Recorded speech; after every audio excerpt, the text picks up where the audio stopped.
잘못된 연합사 21-7 사사기 20장 개역개정일 이에 모든 이스라엘 자손이 단에서부터 브엘세바까지와 길르앗 땅에서 나와서 그 회중이 일제히 미스바에서 여호와 앞에 모였으니 이 온 백성의 어른 곧 이스라엘 모든 지파의 어른들은 하나님 백성의 총회에 섰고 칼을 빼는 보병은 40만 명이었으며 이스라엘 자손이 미스바에 올라간 것을 베냐민 자손이 들었더라. 이스라엘 자손이 이르되 이 악한 일이 어떻게 일어났는지 우리에게 말하라 하니 레위 사람 곧 죽임을 당한 여인의 남편이 대답하여 이르되 내가 내 척과 더불어 베냐민에 속한 기브아에 유숙하러 갔더니 오 기브아 사람들이 나를 치러 일어나서 밤에 내가 묵고 있던 집을 에워싸고 나를 죽이려 하고 내 첩을 욕보여 그를 죽게 한지라 육내가 내 첩의 시체를 거두어 쪼개서 이스라엘 기업에 온 땅에 보냈나니 이는 그들이 이스라엘 중에서 음행과 망령된 일을 행하였기 때문이라. 7 이스라엘 자손들아 너희가 다 여기 있은즉 너희의 의견과 방책을 낼지니라 하니라. 연합은 하나님께서 가장 기뻐하시는 것 중 하나이다. 그러나 잘못된 연합은 오히려 하나님의 근심이 되며 잘못된 연합은 죄를 더 증가시킬 뿐이다. 거의 대부분의 죄수들이 출소 후 함께 교도소에 있었던 사람들을 찾아 연합하여 새로운 범죄를 꾸미는 일은 흔한 일이다.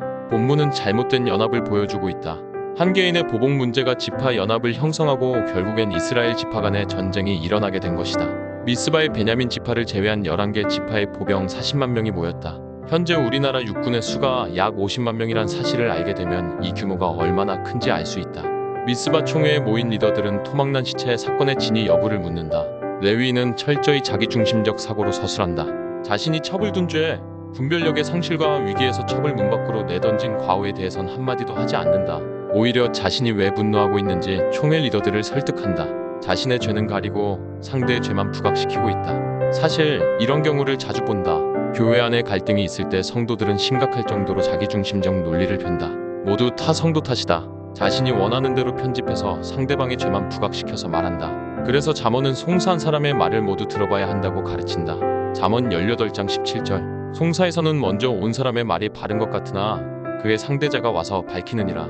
본문을 묵상하다 보면 한 가지 의문점을 본다. 사사기가 진행되는 내내 각 지파들이 이렇게 연합한 적이 있는가? 없다. 어떤 사사가 등장하여 적군을 쳐야 그때서야 모이는 척했지 먼저 스스로 연합군을 만든 적이 없다.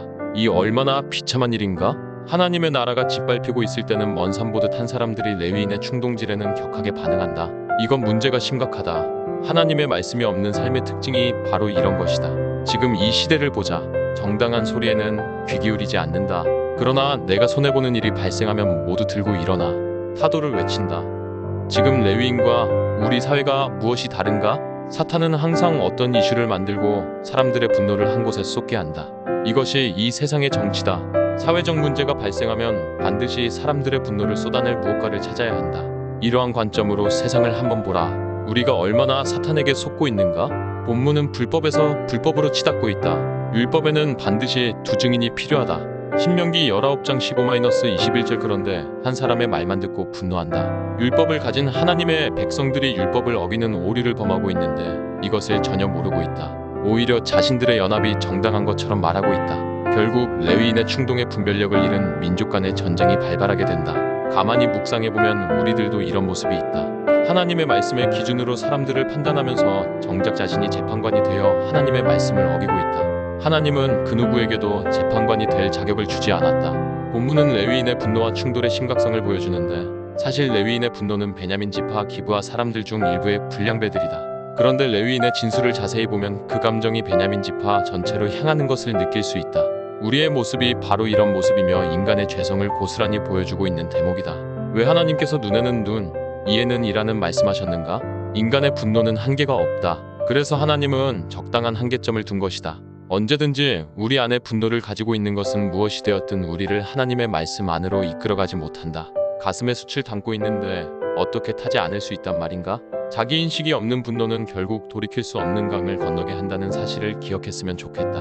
호반의 도시 춘천에서 스티그마 유영호 목사,